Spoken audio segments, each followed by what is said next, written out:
Verb कर रहे हैं ना अभी। वर्ब में आगे बढ़ते हैं आगे। आज का टॉपिक लिखो objective complement. Verbs of prediction तो समझ लिए। आज हम लोग का टॉपिक होगा objective complement.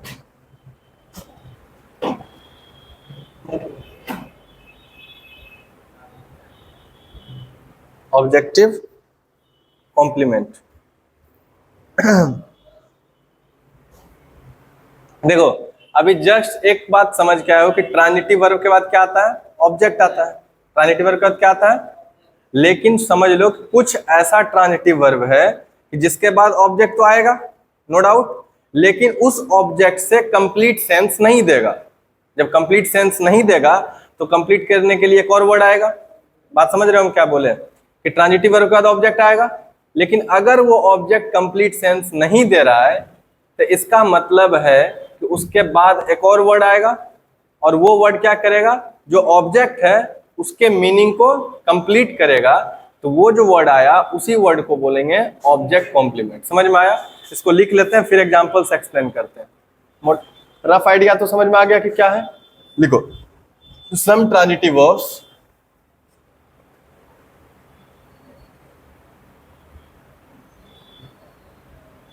some transitive verbs besides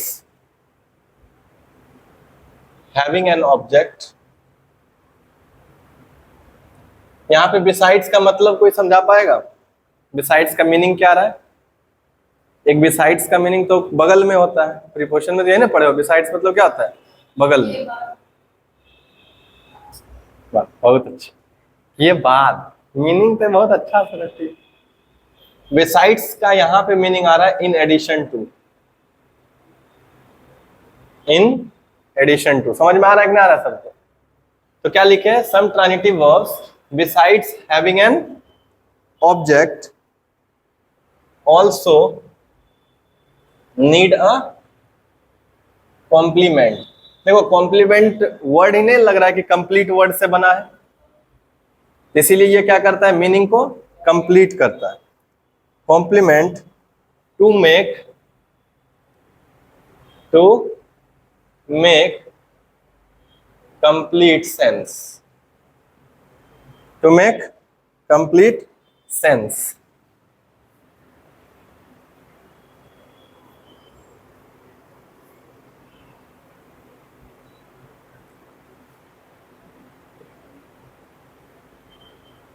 जैसे they appointed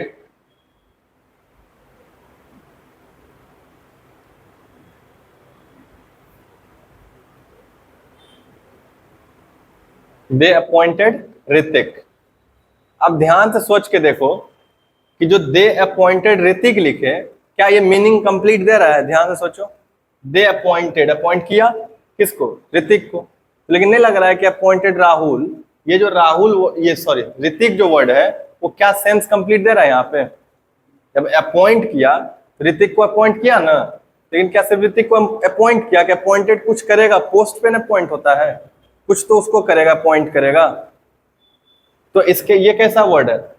transitive verb appointed. ये क्यों? क्योंकि ये हुम का आंसर दिया, और जो हुम का आंसर देता है वो क्या जाता है? ऑब्जेक्ट। समझ रहे हो बात को?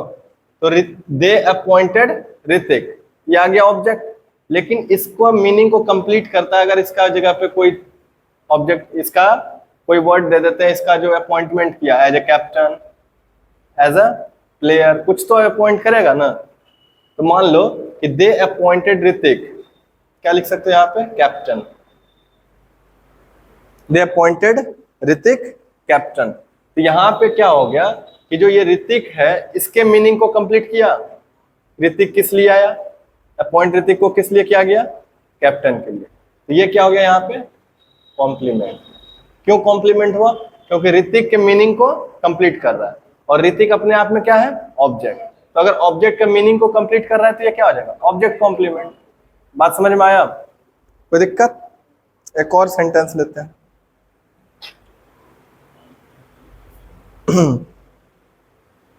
The jury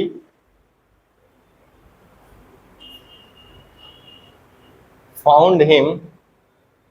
देखो ये भी बताओ, पढ़ के मीनिंग दे रहा है कुछ? जूरी मतलब क्या होता है? ग्रुप ऑफ जजेस, ग्रुप ऑफ जजेस का एक ग्रुप को जूरी बोला जाता है। तो द जूरी फाउंड हिम, उसको, तब लग रहा है ना कि जूरी फाउंड हुम, तो ये हुम का आंसर दे दिया, यानी कि क्या हो गया? ऑब्जेक्ट हो गया। क्या ये ऑब्जेक्ट कंप्लीट सेंस दे रहा है पढ़ने के बाद? वो पाया, क्या पाया? नहीं लग रहा है कि पाया, क्या पाया? कुछ तो पाया होगा ना, क्या पाया वो? जैसे मान लो गिल्टी, तो जैसे मान लो the jury found him guilty, तो यहाँ पे हिम के मीनिंग को कंप्लीट कौन किया? गिल्टी ना। तो जो ये वर्ड आया, ये किसको कंप्लीट किया? ऑब्जेक्ट के मीनिंग को। ये वर्ड क्या कहलाएगा? Object complement. बात समझ में आया? क्या हुआ ये? Object complement. यहाँ पे ये हो गया ऑब्जेक्ट और ये क्या हो गया? कॉम्प्लीमेंट। तो जो वर्ड कंप्लीट कर रहा है मीनिंग को, उसको क्या बोलते हैं? कॉम्प्लीमेंट। और चूंकि ये ऑब्जेक्ट के मीनिंग को कंप्लीट कर रहा है, इसीलिए क्या हो जाएगा? Object complement. ठीक है। अब यहीं पे एक और सब फंक्शन समझ लो, सब्जेक्ट कॉम्प्लीमेंट भी होता है। क्या होता है? Subject complement. जैसे कि हम बोलते हैं I am a teacher, I am a teacher, और जैसे बोलते हैं I teach English, I am a teacher of English. तीन सेंटेंस लिखे हैं। अब तीनों को थोड़ा अच्छे से समझो तो क्या कहना चाह रहा है। जैसे मान लो कि बोला आई एम अ टीचर, तो याद रखो कि जो बी वर्ड, बी अगर मेन वर्ब के तरह से यूज होता है तो वो आगे क्या लेता है? कॉम्प्लीमेंट लेता है। बी अगर मेन, बी का फॉर्म है ना इज, एम, आर, वाज, वर, पढ़ाए थे ना कल, कि अगर वो मेन वर्ब के तरह से आता है तो उसके बाद क्या आता है? कंप्लीट। अगर कंफ्यूजन होता है तो इसको ढक लो, जिस वर्ड को कंफ्यूजन हो रहा है कि ये ऑब्जेक्ट है कि कॉम्प्लीमेंट है, इसको ढक लो। बोलो आई एम, कंप्लीट मीनिंग आ रहा है। अगर बोले आई एम अ टीचर, तो क्या ये अब मीनिंग कंप्लीट किया? तो ये क्या बन गया तुम्हारा? कॉम्प्लीमेंट। अच्छा, अब सोच के देखो ये किसके मीनिंग को कंप्लीट किया? आई के, आई के बारे में इंफॉर्मेशन कंप्लीट किया। तो आई क्या है यहाँ पे? सब्जेक्ट। आई क्या है यहाँ पे? अगर ये सब्जेक्ट के मीनिंग को कंप्लीट कर रहा है कॉम्प्लीमेंट, सब्जेक्ट के मीनिंग को कंप्लीट कर रहा है कौन?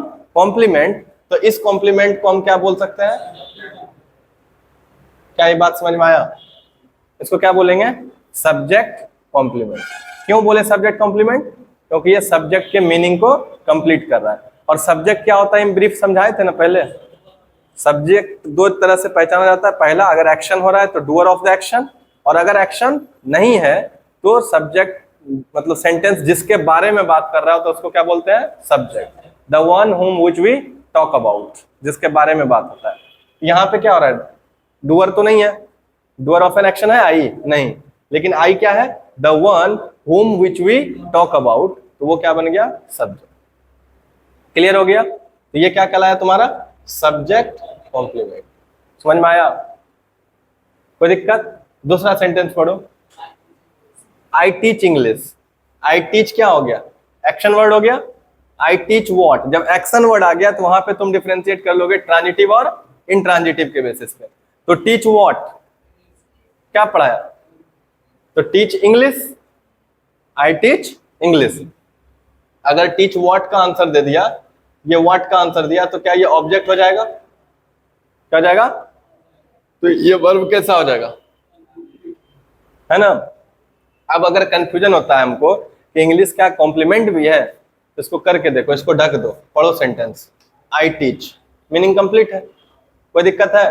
तो इसके होने या नहीं होने से कोई फर्क? तो ऑब्जेक्ट अगर होगा तब भी मीनिंग कंप्लीट देगा, और नहीं भी होगा तब भी मीनिंग कंप्लीट देगा। बात क्लियर? लेकिन कॉम्प्लीमेंट को अगर कवर कर दोगे तो उसका मीनिंग नॉनसेंस बना देगा। बात समझ में आया कुछ? तो चलो इसमें पढ़ो तो फिर से, आई एम अ टीचर, बताओ क्या होगा यहाँ पे? ये क्या हो जाएगा? कॉम्प्लीमेंट हो जाएगा? कॉम्प्लीमेंट हुआ? आई एम अ टीचर, तो कैसा हो गया? ये नहीं हो गया?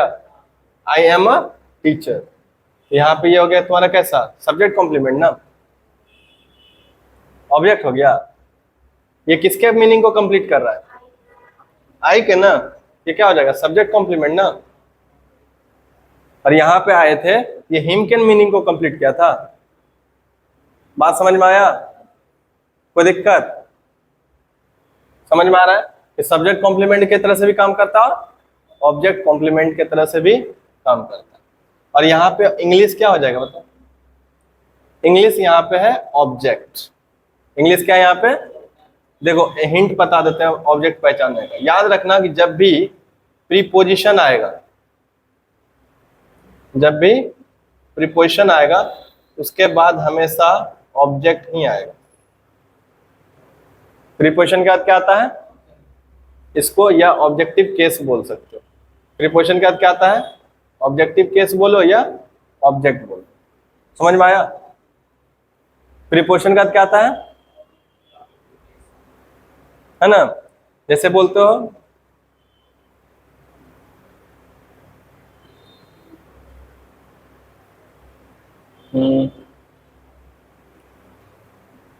ही नोन टू मी, बोलते हैं ना ऐसे।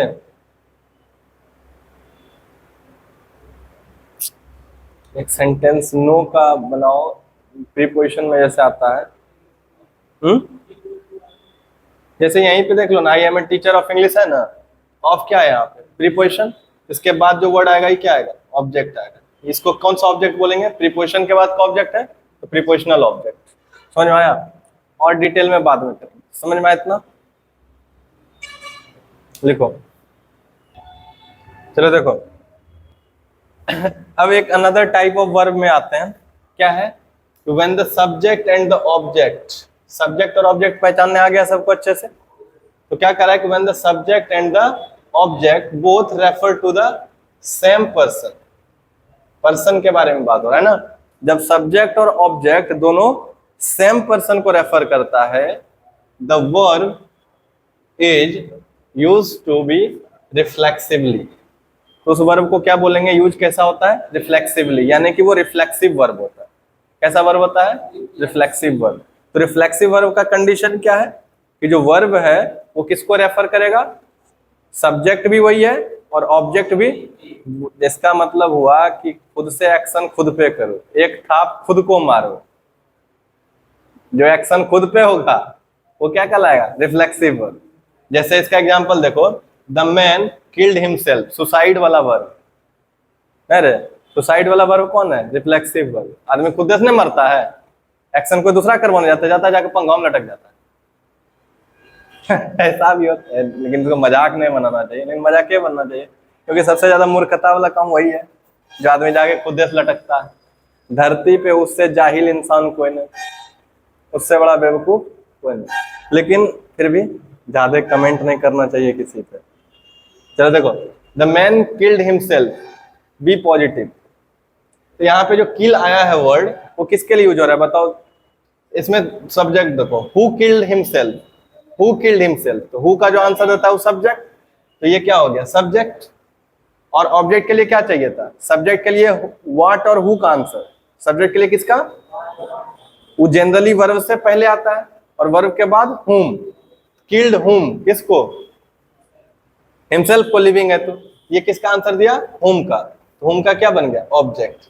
अब तुम बताओ क्या सब्जेक्ट भी वही है आदमी और ऑब्जेक्ट भी वही है, तो ये वर्ब कैसा वर्ब होगा, रिफ्लेक्सिव वर्ब।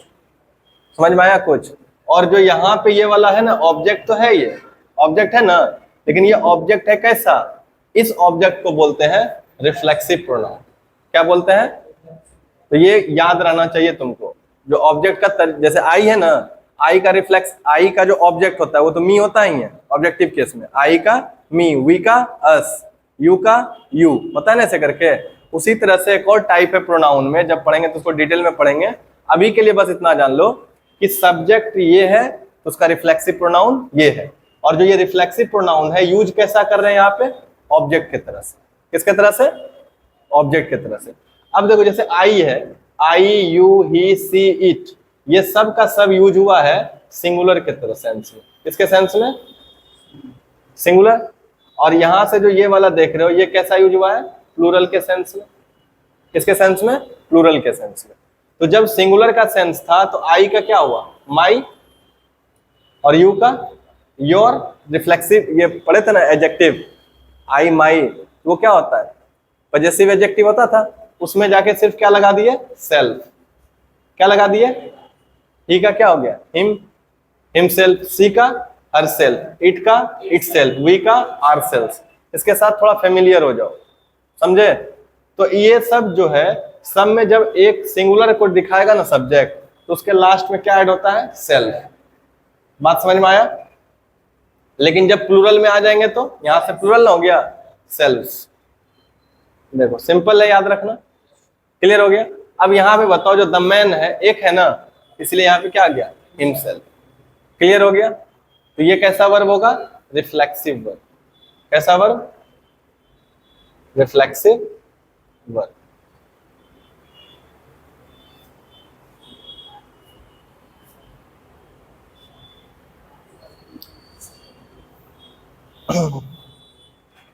जैसे देखो, एक एग्जाम्पल्स लिखते हैं। The bubble, the bubble burst. कभी कभी बबल खुद ब खुद में फट जाता है, फट जाता है ना। तो अब बताओ यहां पे बबल क्या था? तुम्हारा सब्जेक्ट, और ये जो एक्शन हुआ बस्ट का, वो भी खुद वही किया, नहीं हुआ? सब्जेक्ट जो है वही ना, क्या है? द बबल बस्ट, मतलब खुद को उड़ा दिया ना। जैसे यहाँ पे द मैन किल्ड हिमसेल्फ किया था, यहाँ पे द बबल बस्ट इटसेल्फ बोल सकते हैं, क्योंकि ये क्या है? नॉन लिविंग है, इटसेल्फ बोल सकते हैं ना। लेकिन कभी कभी ऐसा होगा कि ये रिफ्लेक्सिव, ये जो तुम्हारा है ना, कौन सा प्रोनाउन है? रिफ्लेक्सिव प्रोनाउन, वो मेंशन नहीं रहेगा वर्ब के बाद, ऑब्जेक्ट मेंशन नहीं रहेगा, लेकिन फिर भी ये वर्ब कैसा काम कर रहा होगा? तो कैसे पहचानोगे? समझ में आया? रटने का कोई लॉजिक है यहाँ पे? जो रटेगा कभी वो समझ पाएगा ग्रामर? कोई लॉजिक है? नहीं। लेकिन इसका सेंस समझोगे तभी बता पाओगे कि रिफ्लेक्सिव वर्ब है कि नहीं। तो हमेशा फोकस करना है कहाँ पे? सेंस पे, कोई रूल पे नहीं जाना है। तो देखो द बबल बस्ट, खुद पे खुद हो गया, बस्ट हो गया, ये वर्ब कैसा हो गया? रिफ्लेक्सिव।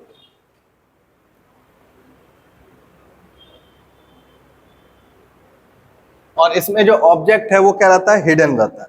ऑब्जेक्ट क्या रहता है? हिडन। तो यानी कि यहाँ पे क्या छिपा हुआ है? सोच लो तो, इटसेल्फ।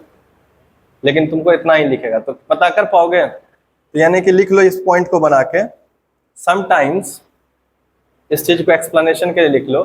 समटाइम्स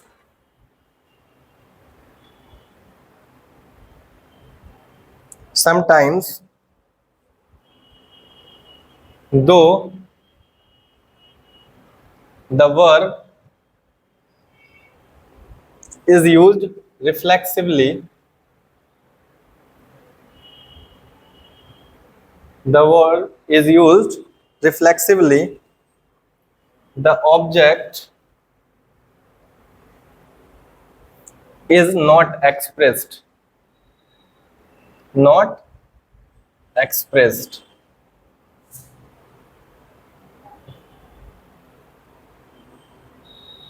समझ में आया? देन हम लोग तब क्या करते हैं? द रिफ्लेक्सिव प्रोनाउन अंडरस्टूड रहता है। इसमें क्या रहता है? The reflexive pronoun understood. बात समझ में आया कुछ? और इसको तुम ब्रैकेट में देके भी लिख सकते हो, कोई दिक्कत? इसका कुछ और एग्जांपल लिख लो। जैसे ऐसे बोलते हैं ना, ये वर्ड तो हमेशा सेंटेंस यूज करते होगे।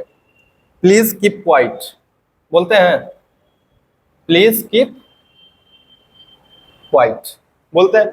अब बताओ क्या यहां पे कीप जो वर्ब है वो किस तरह का वर्ब है?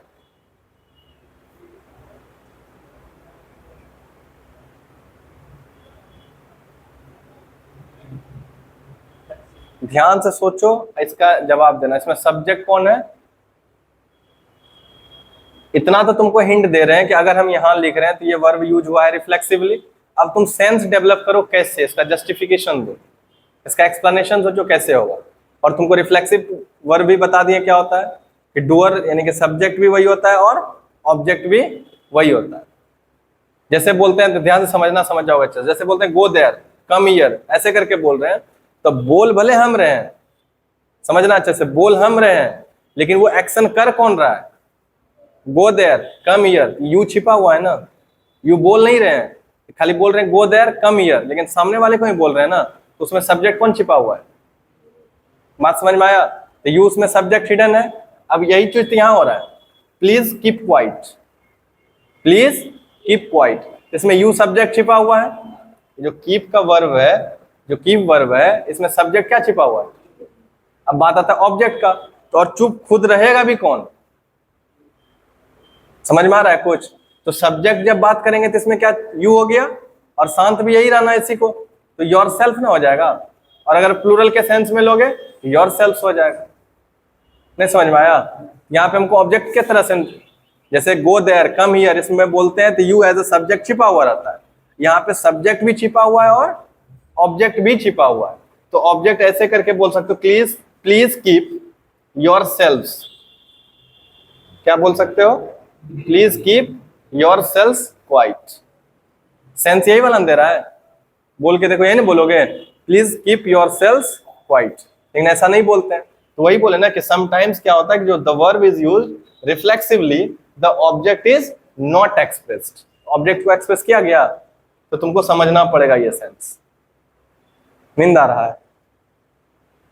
क्लियर हुआ? ये टॉपिक अगर समझ में आ गया तो बोलो।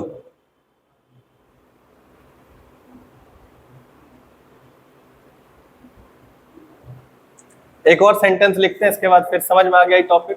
लिखते हैं विद दिस वर्ड्स, ध्यान से सोचना, with this words he turned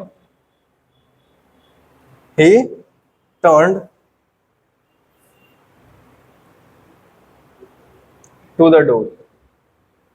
इसमें बताओ कौन सा रिफ्लेक्सिव प्रोनाउन भराएगा? पहले एक्शन वर्ड पकड़ो, सोचो।